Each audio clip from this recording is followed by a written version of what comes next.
All right, it looks like there's a good number of partners that have joined, so why don't we go ahead and get started. Hey everybody, welcome, good afternoon and good morning to folks on the West Coast. My name is Patty Capaz. If we haven't met before, I'm part of the DOE Home Energy Score support team, and I'm joined by a number of my colleagues and our new program manager at the helm, Megan Plug, whom I'll introduce in just a few minutes, and we're super excited to have her. So thanks so much for joining us today for our first Home Energy Score Partner webinar of 2023. And it's Valentine's Day, so hopefully we can all agree that we all hold a special place in our hearts for Home Energy Score. And I just want to say that our team at DOE is really so grateful to get to work with so many of you all, our fantastic partners across the country. So thanks for being here today and sharing the love with us this Valentine's Day. So a few logistics before we get started. First, the webinar is being recorded, but we only plan to share the recording with our partners, with all of you. We will be posting it publicly. So we will get the video link and the slides out either by the end of this week or early next week with all of you and everyone on our partner list who couldn't be here today. We'd love to hear from you throughout today's call, so please feel free at any time to use the chat feature to either type in a question or a comment, and we'll try to monitor that throughout. Also, if you can please keep, I believe your lines have been muted for you right now, but just be sure to, when those are open, to keep yourself muted if you're not actively engaged in conversation. We'd appreciate that. If you'd like to speak up at any time, you can click on the raise hand icon, which I see right on the top of my little panel, but it might be hidden under the reactions button for you. And then lastly, we're going to be using Mentimeter to get some feedback today from all of you.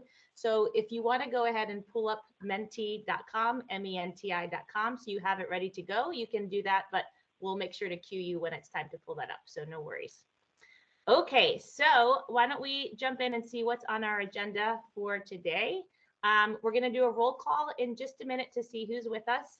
And then Megan Plug and I are going to provide some DOE program updates and share some recent opportunities that DOE announced that we think you all may be interested in.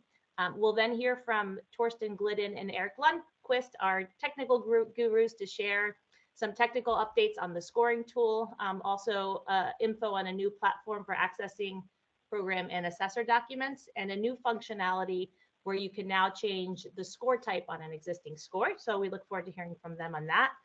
Gretchen Hitchner, our communications lead, will share some recent program and partner news and some upcoming events to be on the lookout for.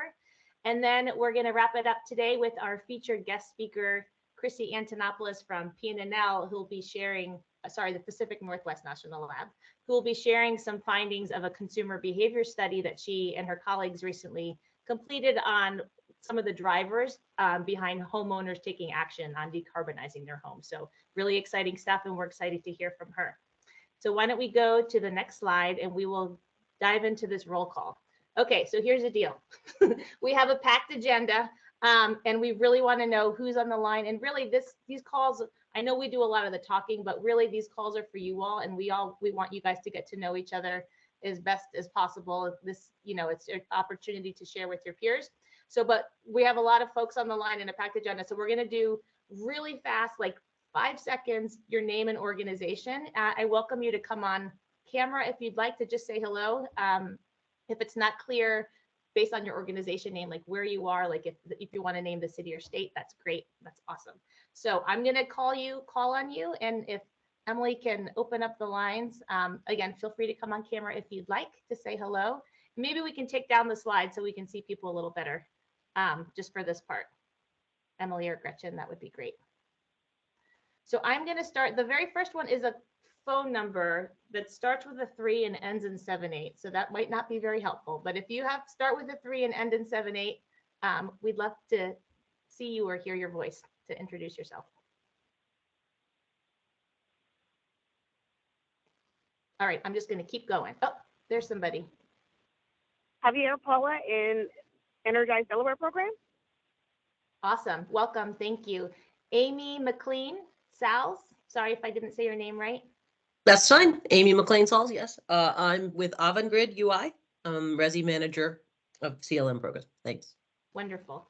Angie Bivens. Afternoon, everybody. Angie Bivens with Franklin Energy on behalf of Energize Delaware. Welcome, Angie. Pete Backhouse.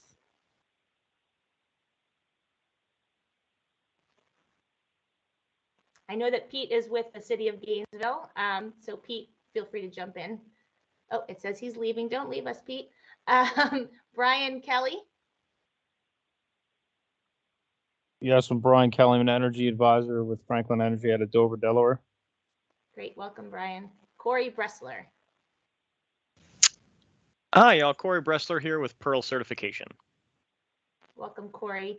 Edison Dika. Hello, Edison Dika here with CAT Massachusetts. Fantastic. Thanks, Edison. Eileen Barrett. Hi, this is Eileen Barrett with Rise in Rhode Island. We service Mass Save programs and Rhode Island. Great. Hey, Eileen. Brian Garcia. Hi, I'm Brian Garcia. I'm with the City of Portland Bureau of Planning and Sustainability. Great to have you, Brian. Welcome. Shubha Jaishankar. Hi, Shiva Jaishankar. I'm with Eversource in Connecticut, part of Energize CT. Welcome, Shubha. Jamie Kemmerer.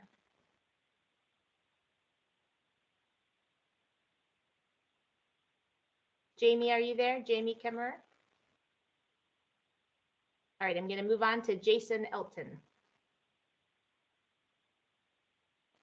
Hello, everybody. Jason Elton with Earth Advantage here in Oregon. Hey, Jason, welcome. Javier Paula.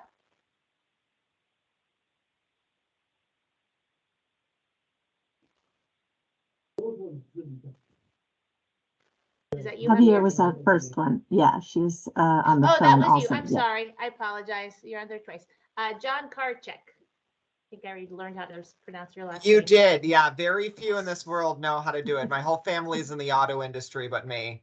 John Karchek with Avangrid here at the Connecticut Utilities, working with Energize Connecticut. Great, welcome, John.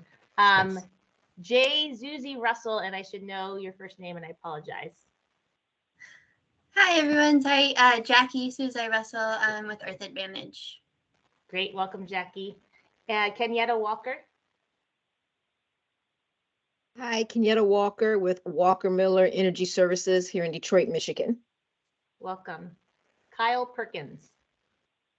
Hi, Kyle Perkins here with Performance Systems Development. Great. Mark Heck. I am Mark. I'm with the Franklin Energy and the Energize Delaware program. Welcome, Mark. Megan McCormick. Hi, everyone. Megan McCormick with Building Performance Institute. Welcome, Megan. Michelle Watraus. Sorry if I didn't pronounce your name correctly. No worries. It's Michelle Watraus. I'm also from Building Performance Institute. Great. Welcome. Represent BPI. Will Mulhern. Hey, yeah, Will Mulhern here. I'm a program analyst with the Oregon Department of Energy. Welcome, Will. Nat Poplinski. Nat Poplinski, Clear Results, working on the Focus on Energy program in Wisconsin. Great, thanks, Nat. Nat and then Natalie Rogers. I guess it's in alphabetical order. Everyone, hopefully you can hear me. My name is Natalie. I'm with the city of Milwaukee in Oregon. Great, welcome, Natalie. Hi, Richard Fazy. Hi, Patty.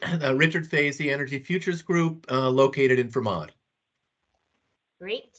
We're rounding home here. Amanda Stevens. Hi, everyone. Amanda Stevens with Eversource and the Energize Connecticut programs. Welcome, Amanda. And last but not least, and please apologize, forgive me if I mispronounce your name, Ariana, I'm going to try it, Voidani. Hi, it's Ariana Vojdani, pretty close. Okay, sorry. At the city of Berkeley, California.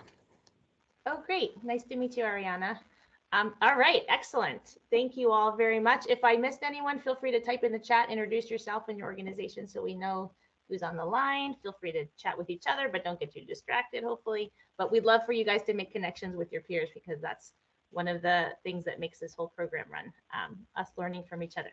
Okay, so let's get started with some program updates from our team. If you can go to the next slide, please, Gretchen. So it is my pleasure to introduce Megan Flog. So if you guys remember when Maddie Salzman was managing the program after she left last fall, we were really happy to have Dale Hoffmeyer, who's in the buildings office at DOE, kind of pinch hit. He filled in for a couple of months to backfill for Maddie while DOE was looking for a permanent program manager position. And they found that in Megan, and we're so excited to have her to be managing this program on behalf of DOE, and she's also managing the home performance with Energy Star program. She's been so fantastic so far, and I know you guys are going to love her. So I just wanted to give Megan a chance to say hello and maybe share a little bit about your background so everybody can get to see you and know you. Sure. Thank you, Patty. It's nice to meet everybody. I'm so happy to be here. As Patty said, I'm the new Home Energy Score and Home Performance with Energy Star Program Manager. With DOE, I came from another office within the Department of Energy. I came from the State Energy Program, working with all of your state energy offices. And prior to that, I did work at a local level at the town of Frisco out here in Colorado, where I'm based. So if y'all have any questions, comments, concerns, anything like that, I'll put my email in the chat. Feel free to reach out anytime. Great, thanks, Megan. We're so happy to have you. Okay, so now let's look at the numbers. So as of this past Sunday, thanks to all of the efforts of your programs and all of your assessors, we are up to 206,548 scores, 344 active assessors representing 27 partners. So thank you so very much. I think this past week, there was an increase of about 150 scores more than the week before that. So that's good. That's movement in a great direction. So thanks again for all of your efforts on the ground. So we can go to the next slide. So we just wanted to share briefly a couple of new policies, one that was passed and one that was introduced to share. So it's nice to stay up to date on what different communities around the country are doing with regards to home energy score. So the city of Bend, Oregon recently adopted unanimously an ordinance to require a home energy score in real estate listings, following in the footsteps of the city of Portland and Milwaukee, who's on the line, and a couple of other jurisdictions in Oregon that are doing such great work. So that policy, it was just passed, I think, at the end of December, and it's already going to become effective this July 1st. And so you might be wondering, how can they do that so quickly? Well, thanks, I think, in large part to the framework and the infrastructure that's been set up in the state by the Oregon Department of Energy to enable local governments to come on board quickly. And so the state is able to provide them with services to help them implement their programs. It makes it really easy for communities that pass ordinances like this to be able to get up and running quickly. So that's really fantastic. So welcome to Bend once we have them. I don't think they're on our call today, but we will welcome them when they do. And then the second one is a state policy that was introduced. So again, not passed. And to be honest, I haven't checked on it in the last week or so, so I'm not sure if it's advanced at all. But the Washington State Legislature, there was a bill introduced that similarly to Oregon, that they would establish a residential energy labeling system that would include home energy score. It would, again, similar to Oregon, would be voluntary on a statewide basis, but it would enable local governments to use the statewide system kind of as the building blocks or the foundation to implement mandated policies and programs. So that's exciting. We'll definitely be on the lookout for that in Washington State. So let's go to the next slide. So if you guys can if you're multitasking or doing stuff, I'd love it if you could really listen to this part about the National Home Performance Conference that's coming up in about 2 months in Seattle, Washington. This is the opportunity each year. Well, last year was the first year we all really got together, and I think 2 or 3 years. And since a lot of our partners go to this conference, it's really a great opportunity for us all to get together and see each other face to face and share stories and share, our successes and challenges and things. So we're hoping that if you are thinking about going to the conference, that you'll consider some of the opportunities that the Home Energy Score team is going to be involved in. So I wanted to just quickly go over those. So the conference is Monday through Thursday, April 17th to 20th in Seattle, Washington. excited to go to the Northwest this time. On the Monday, that's when most of the kind of the pre-conference workshops are. So that Monday afternoon, and it's now confirmed, it's 1:30 to 5 p.m. local time, so Pacific time. We're going to have a home energy score and home performance with Energy Star partner workshop. So that's a half-day workshop. It is open to anyone that's registered for the conference. So it will be a little different than if you've been to past years' annual partner lunch meetings that we've had during the conference. This will be a little bit different, but we think that there should be some good information for folks on program updates. We'll be presenting our annual partner recognition awards and hearing from some of our partners. And then also we're going to be having some of the folks from the office that's overseeing the close to $9 billion in IRA home energy rebates will be there. I'm sure folks will have lots of questions for them, and we can hopefully by then we'll know if and how home energy score might be able to play a role in those rebates. So I think I highly encourage, if you're going to make it out to Seattle, if you can be there to participate at that workshop Monday afternoon, we would love to have you and see you. The next night it's still TBD. Oops, if you can go back, sorry. On Tuesday, April 18th, we are actively planning an offsite home energy score partner happy hour. So the details are still TBD, but please be on the lookout for an email from us with information about that. That'll be a chance for us to have a more kind of intimate get together, just our home energy score partners and friends at an offsite bar or restaurant near the hotel. So be on the lookout for that. And then there's a few sessions at the conference itself on the 18th and 19th where our partners are going to be presenting, and some of us from the DOE team will be presenting. Those are listed here. One is on using the home energy score to lessen energy burdens in low income communities. Superior Watershed will be featured along with Earth Advantage and Chrissi Antonopoulos from PNNL, which is great. On the next day, I believe Torsten and maybe Megan as well, along with our friends at the National Labs, are going to be presenting on the home energy scoring tool enhancements and all the great things it can now do since it was been upgraded. And then also there's another session that we did not plan, but it looks like a number of our partners are participating on certification and labeling to capture the value of work for homeowners, which is great. So Oregon Department of Energy, City of Hillsborough, Pearl, and Earth Advantage, along with a few other folks, are going to be presenting. So encourage you to check out those sessions if you go. All right, now I'm done with that. And I am going to, I think we're going to go to Menti. So Emily, I will let you give the instructions on going to Menti right now. All right, thank you so much, Patty. So we're using Mentimeter for this poll, which is going to allow you to either vote on your phone or browser. To join the poll, you can either scan that QR code on the right or go to menti.com and enter the code. I've also entered that into the chat. So once you are able to access the poll, you should see a slide that says instructions. If you wouldn't mind just hitting that thumbs up icon, that'll let us know we're ready to move on. All right, have about 16 people here, so I am going to give it just a few more seconds, and I'll move on to the first question. All right, and just a reminder before I move on, we're only answering the first question right now, but we're going to be returning to the Menti poll later in the webinar, so it'd be a good idea to keep this open on your browser.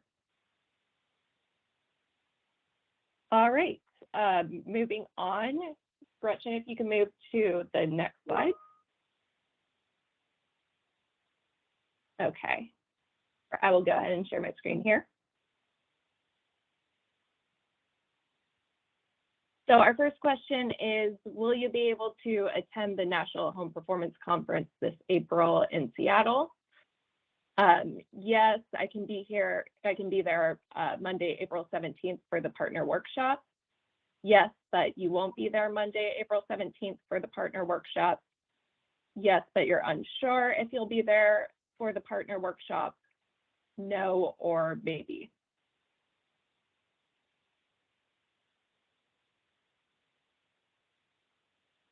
All right.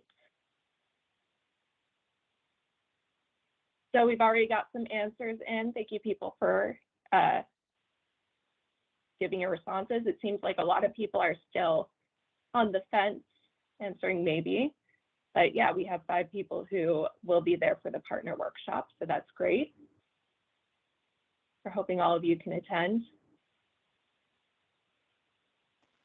Okay, thank you, Emily. Great. So why don't we go, let's see, Megan is up next. So why don't we go back to the slide deck and pass it back over to her for some recent announcements from DOE. Thanks, Megan.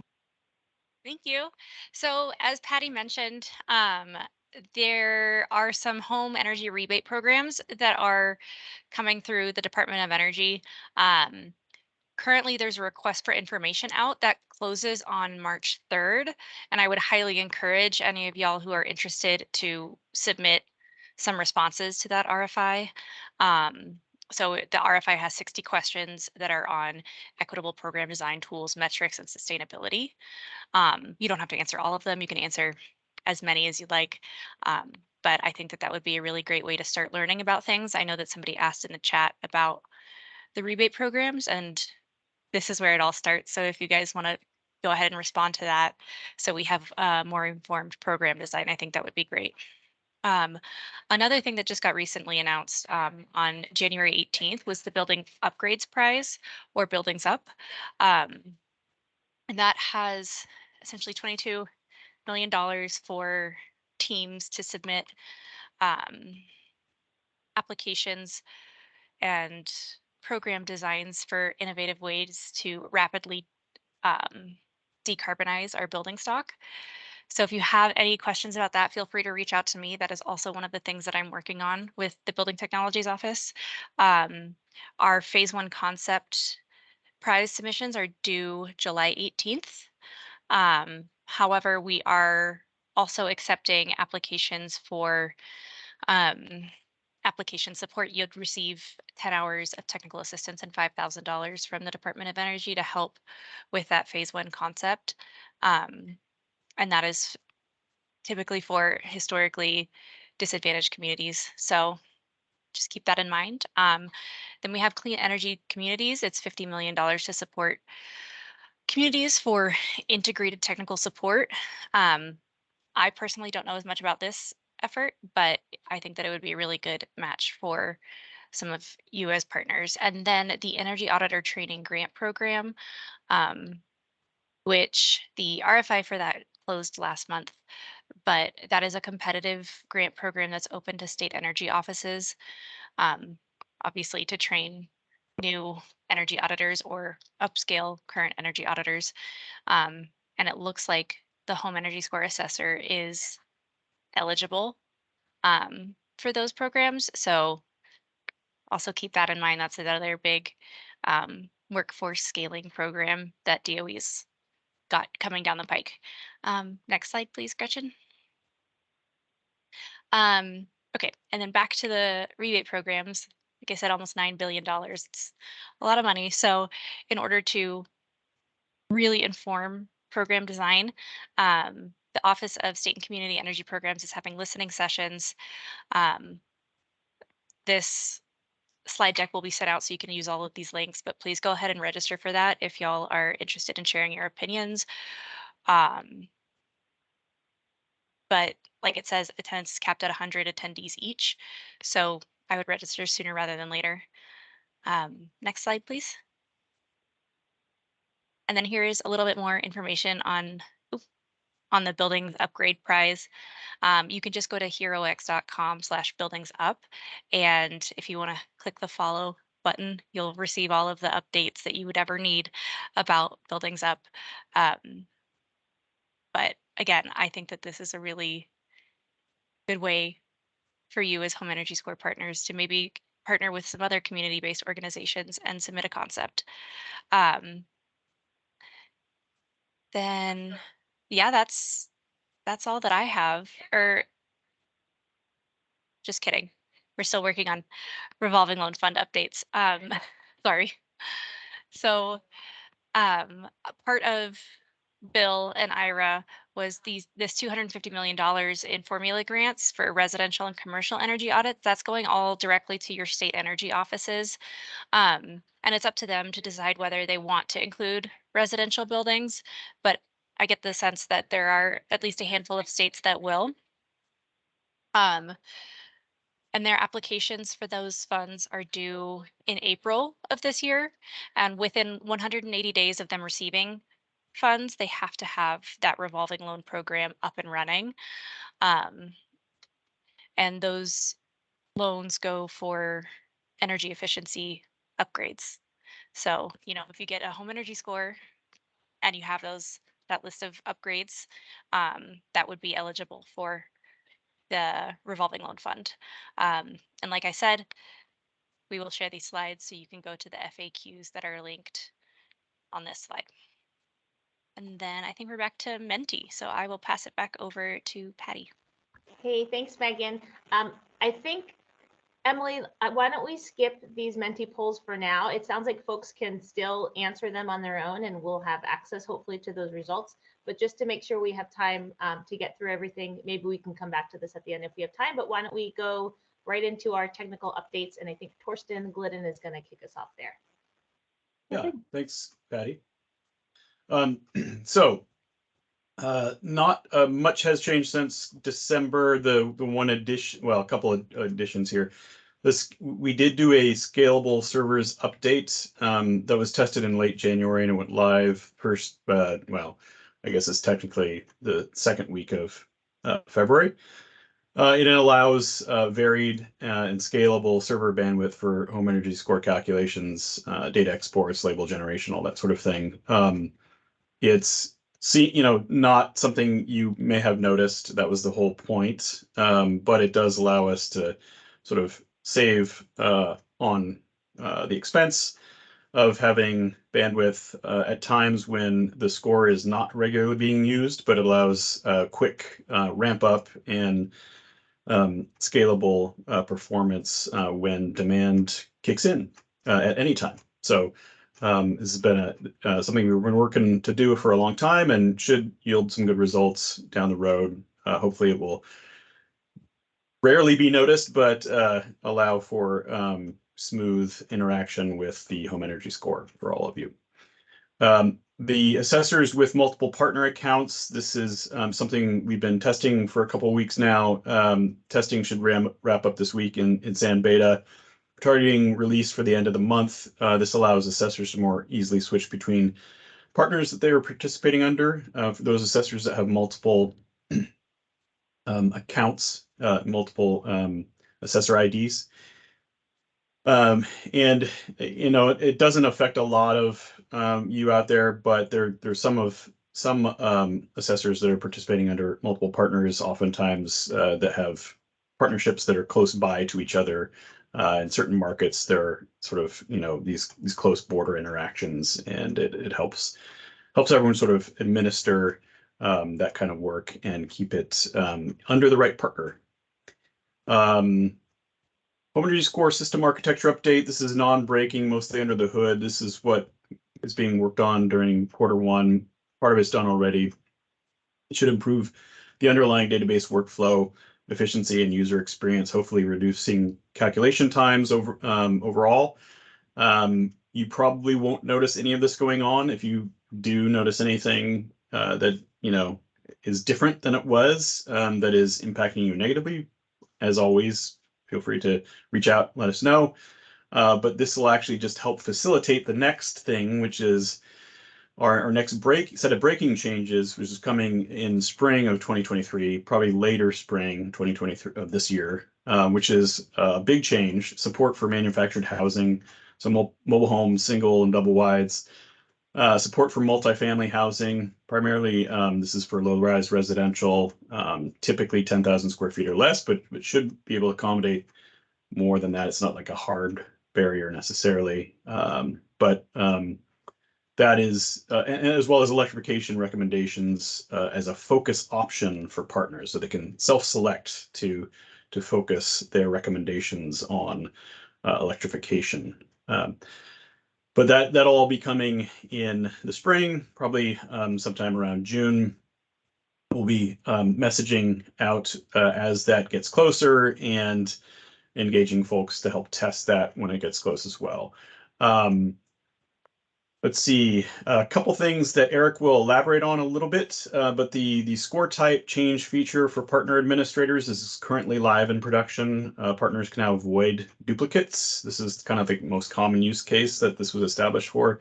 But you can also change official scores to another score type, except for initial. That's the only thing you can't change something to from something else. So initial scores, we only ever want to see one initial score per address, right? So those don't, are not an option to change a score to. You can also change unofficial scores to unofficial scores types. You just can't change an unofficial score to an official score. And official scores, to remind everyone, are initial, corrected, and final types. Guidance documentation website is up and live. It's a Google site that Eric will be elaborating on a little bit here. It's basically holds the assessor and partner guidance documentation that we used to, sort of email versions of out every time we had any sort of interaction. And this helps us keep the most current version accessible to everybody quickly and allows us to update things more quickly. So I will let Eric describe these two items in greater detail. Eric, I will hand off to you. Thanks, Torsten. Yeah, as Torsten just mentioned, this is a little bit of a preemptive announcement on the Google Docs, but it's up and running and should have everything updated within the next week and a half. And I'll be sending out an email to all the partners as well as all the assessors with the links. But essentially, the site allows us to just send links instead of actual PDFs, which are static. The links will be to these active documents. And so whenever you click on a link to get that document, it will be the most recent version. It will be the updated version. So this allows us to update the guidance and the documents on the fly. And the documents we're speaking of are the training documents for the assessors, the SIM documents, as well as the guidance documents for home energy score assessors, such as the data entry guidelines and those sort of things, mentoring and QA instructions and guidelines. So again, I will send out an email probably in the next week and a half or so with the links when things are finalized. And of course, these documents on Google Docs are easily accessible to everybody with a browser and downloadable. So, okay, next slide. And as Torsten mentioned, the partners still have the ability to, now have the ability to change score types. So if, and that's, basically in the partner portal interface, if you click on if you have a score type you want to change in this top example, you click on the little blue box next to that score, you open up the type drop down and you can select, there's a couple selections there for that score. And as Torsten mentioned, unofficial scores cannot be changed to official scores. And this change does not affect the actual label. It only changes the way the score is listed in the database.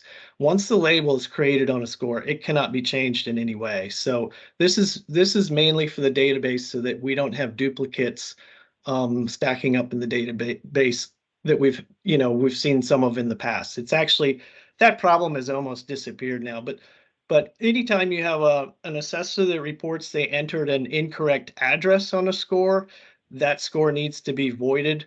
And so you can go in and do that yourself. You can actually go in your partner portal and click on that score and change it to void. So, but I think that's it for me. So I'll pass it on back to Patty. Okay, great. And I'm going to pass it over to Gretchen Hitchner. Gretchen, you want to cover that new slide and then maybe just quickly hit on the events? Yeah, sure. And folks can look at their slides later for more details. Thanks, Gretchen. Yes. Okay, so first up, we wanted to share that Superior Watershed Partnership was featured, and the link is there so you can read it at your leisure. And also, Kat Galley is one of our newest team members, and she's been posting a lot of social media about Home Energy Score. And this year, she is hoping to feature some of you and your assessors, any good stories you have, any real estate successes that you can share. Please reach out to her. We have a lot that we want to do to share with consumers about what this means, and this is probably the best way to do it. So if you have ideas, please reach out to her. We have a couple of things coming up: peer exchange calls, the peer review, and the Better Buildings Summit. We know some of you will be attending that, so all of these opportunities will be in the slides. Great, thank you Want so to do much. the poll? Sure, we can do this poll. I think we have time. We can do it real quick. Okay. I'm curious. I'm not sure that many people are going to be attending the Better Building Summit in DC, but we were curious to see. So if you can go ahead and answer that question in Menti. We do have one, while Emily's bringing that up, we do have one Home Energy Score session at the summit that we're really excited to have Emily Alvarez from Stop Waste presenting, Pete Backhouse from the city of Gainesville presenting, and oh my goodness gravy. Is it Earth Advantage? I'm sorry. There's so many sessions we're planning right now. Anyways, we're super happy and excited that our partners are all willing to come up to DC or out to DC for that conference. Do you have any? Oh, there you go. Thanks, Emily. We have, this is the question we were on here. Okay, thank you. That's good. We didn't think it's largely a commercial buildings focus.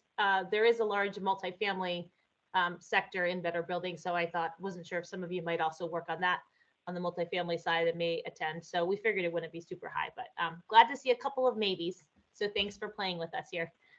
Okay, so with that, if we can go back to, actually, we're going to turn it over to go to our slide so I can introduce Chrissi, and then Chrissi, I think you're probably going to drive your own slides since I don't have those. So we're super excited to have Chrissi Antonopoulos from the Pacific Northwest National Lab with us today to share the findings from this exciting behavior study that she and her colleagues recently did. Chrissi is a senior analyst in the residential buildings group at PNNL. Dr. Antonopoulos' research is primarily focused on residential buildings, where she supports projects focused on advanced thermal enclosures, indoor air quality, urban heat and wildfire impacts, and assessment of socio-demographics and equity in the residential building sector. Some really important work. So Chrissi, we're so glad to have you, and we're going to turn it over to you. Thanks so much, Patty. Thanks, everyone. Thanks for listening to my quick talk today. I'm going to talk to you today about a study that we are just wrapping up. It is a study looking at decision-making and occupant preferences in residential buildings. The goal of the study is to better understand how people make decisions related to decarbonization, what things have worked in the past, what we need to change to get this IRA money out and successfully, hopefully this time, transform the residential sector. This is a really large-scale study that has so many moving parts, and I'm only going to scratch the very tip of the iceberg here with you today. We have a lot more information coming out. This is our PNNL team. We also worked with Illume Advising. We did semi-structured interviews in homes throughout the country. They worked with us on that. We also worked with a really large advisory committee and advisory board. So, just to kind of set the stage, I know that we all know on this call that decarbonization is important and we don't need to get into the technical details, but lowering the amount of primary energy consumption and associated greenhouse gas emissions in the residential sector is critical. It's on the top of minds of many program developers of many state, local, and at the federal level governments. We know, as home energy score practitioners, that we're dealing with a whole bunch of old housing stock that is incredibly energy intense. Home energy score is trying to help fix that problem.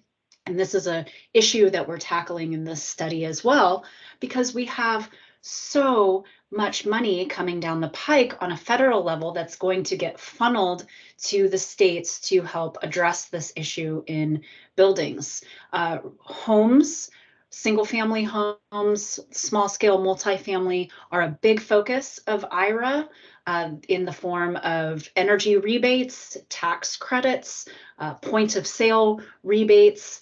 And so crafting messages and programs around the residential building is really important. But we also know that we've had a lot of challenges in the past 30, 40 years of the energy efficiency discourse. And we know that from the 1970s and the initial oil embargo crises until now, we haven't made the progress that we need to make. And time is of the essence. It's now a critical path, no longer something we can support in the future.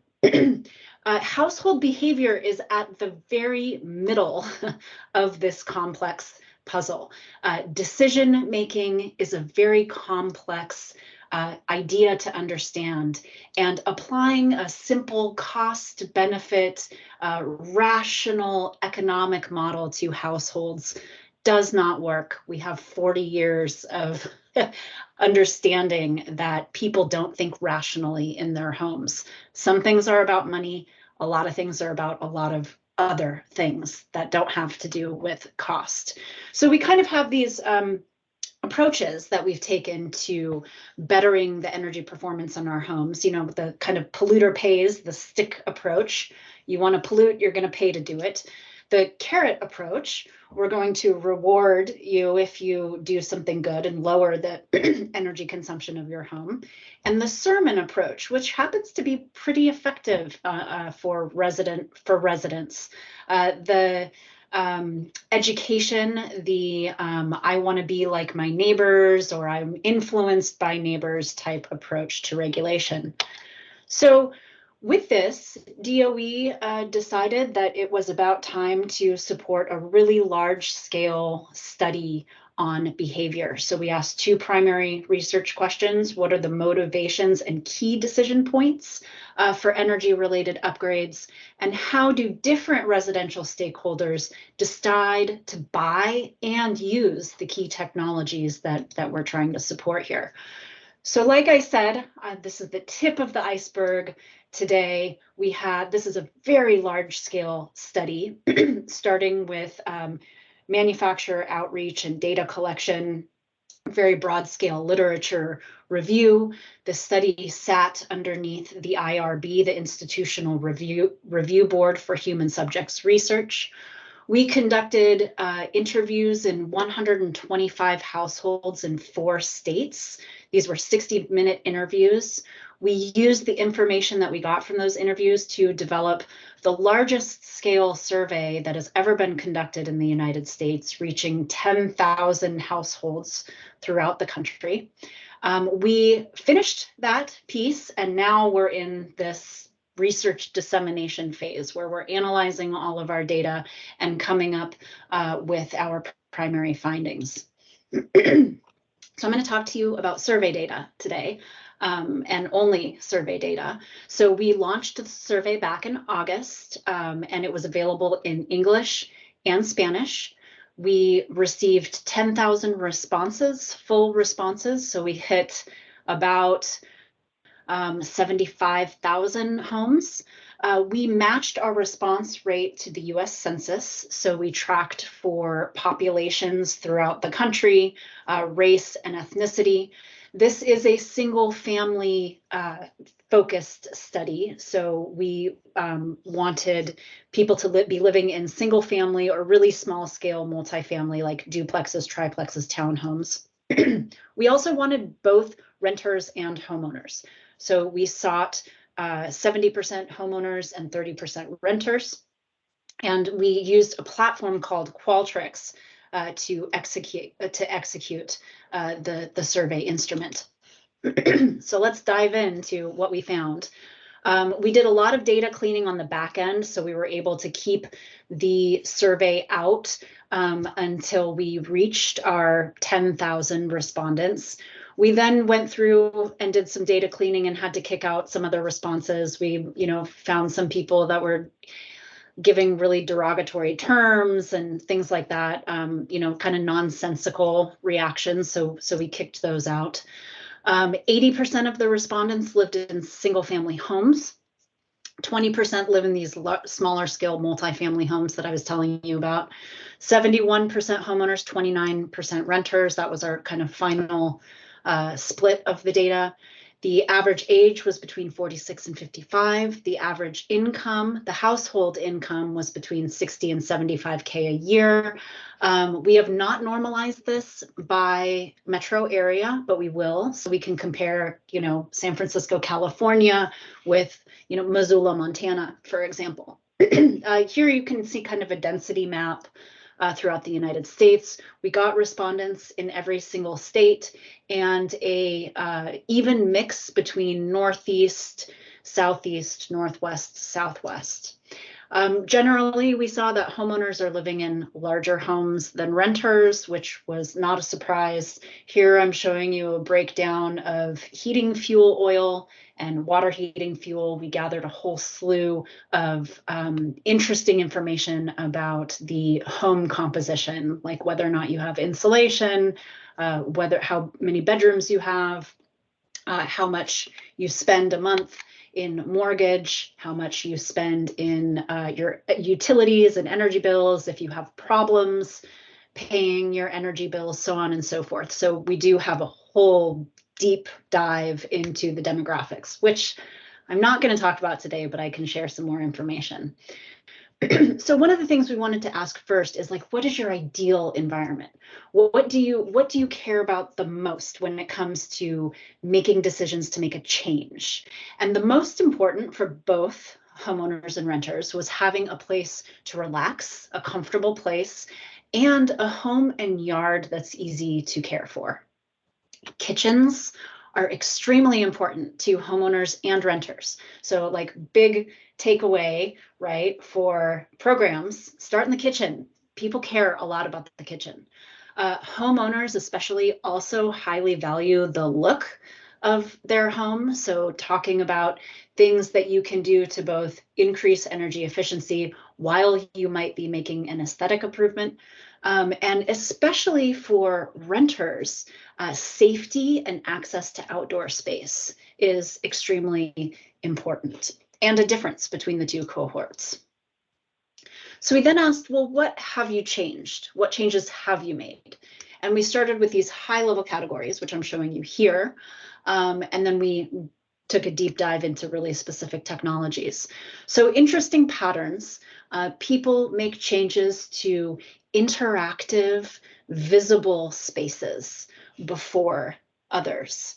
And the second bucket are these interactive effects, things that make your home more comfortable, your heating and cooling system, for example, your hot water system, and then less so for the things whose effects are realized over time.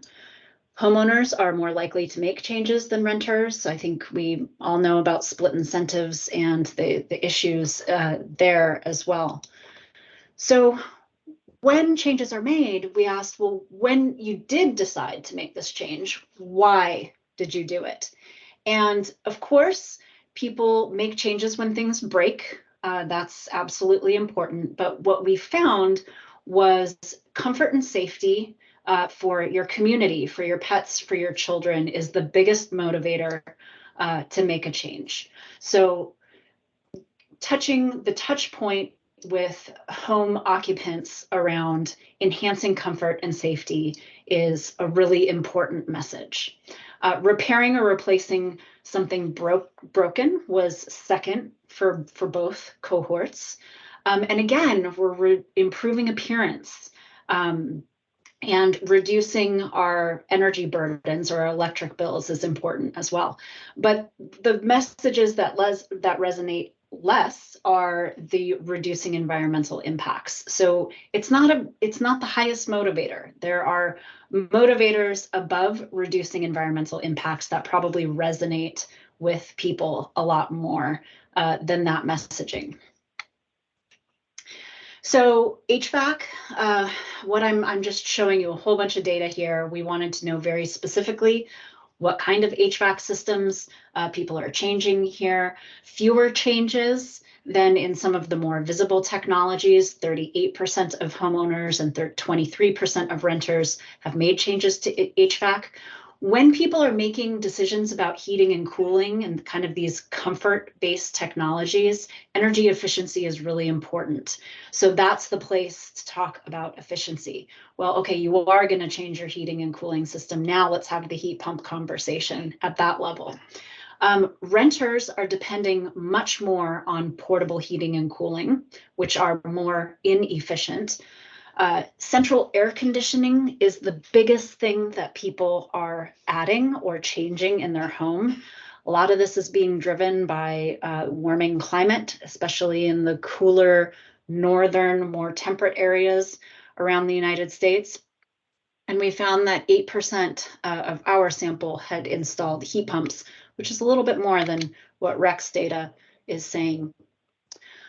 Lots of people make changes to their kitchen. As a matter of fact, more people had made changes in their kitchen than had made changes to their heating and cooling system. So again, another really important place to start. If you know that you can elicit more change in the kitchen, let's talk about stoves before we talk about water heaters, right? Something like that. New stoves were installed by 30% of homeowners and 19% of renters.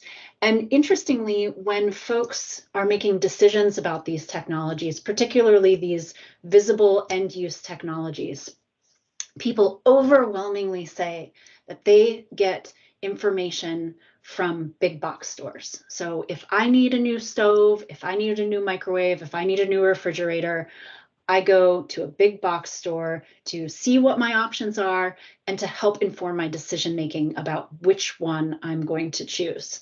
Again, another really important touch point for programs to work with these big box stores where people are getting their information to help inform the decision making there. So just a quick big picture difference.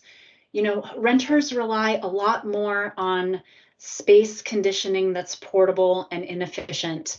So talking about cost in those contexts is important. And leading to cost, not all decisions are based on cost. A homeowner especially is not always going to go towards the lowest cost technology. There are a lot of things that are more important, like health and safety, durability and repairability, and low maintenance, which you can translate to cost, but not necessarily first cost. And then some things that are less important, like technology with the latest features. I think some people care about that, but a lot of people don't. There are differences in household income and how people make decisions to purchase items. For example, more lower income households noted that they would opt for electric cooking over gas cooking, which higher income households noted that they preferred. So we're just getting into divvying everything up by income.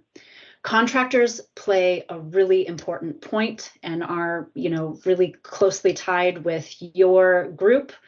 They can play both sides of the coin. They can be the reason why somebody makes a decision to install a heat pump and focus on energy efficiency. They can also be the reason why somebody has a bad experience and then judges the technology in a critical way. So contractors are such an important piece of the puzzle. and an important role between the homeowner and the decision-making process. Programs, this really surprised me. Of the 10,000 households that we surveyed, 67% are saying that they've never participated in a program, any type of program, utility, federal, local, you name it, Energy Star, anything. So we have a lot of work to do, but the positive side is that of the people that have participated in a program, 71% noted that the program helped them make a change and helped them change something in their home. So the opportunity is huge. We're just not reaching enough households, and we're hoping that the information gleaned from this study can help start to, peel the onion back and reach more folks. And we also know that the willingness is there. We asked about all sorts of electrified, decarbonization-friendly technologies. And by far, both the homeowner cohort and the renter cohort told us that they were willing to purchase these technologies. So we know that the willingness is there. We know that people aren't, accessing programs as much as they need to. So I think this is, the next step for a lot of the work that we're doing. I'm going to leave these kind of big takeaways from you here. I know we have only 2 minutes left, and I'll hand it back to Patty. Thank you.